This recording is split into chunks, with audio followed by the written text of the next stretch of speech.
এসছে আমাদের কাছে যে তোমরা কাকে ভোট দেবে সেই লোকটা দেখার জন্য।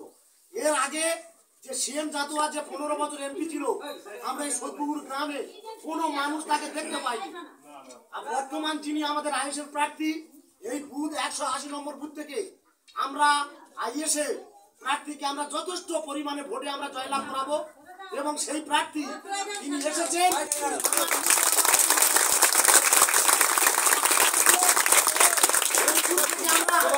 যে জয়লাভ করাবো, জানাকে জয়লাভ করাবো, তিনি নিজে এসেছেন। তোমাদের যদি বা সুবিধা অসুবিধা কোনো কথা নিশ্চিত করবে, তবে ওনার প্রচুর ভেজাল, কারণ 7টা ব্লক নিয়ে একটা এমপি। তাহলে আমরা এই কাকদ্বীপ ব্লকে একটা মাত্র বুথেই আমরা একটা গ্রামে বসেছি, তাহলে ওনাকে প্রত্যেকটা গ্রামে ছুটতে হবে, তাহলে সেই জায়গায় উনি সময় দেওয়া খুবই কম।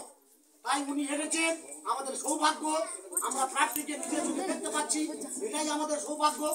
উনি অন্তত অল্প সময়ের জন্য যেটুকু বলবে আমরা সকলে মনোযোগ সহকারে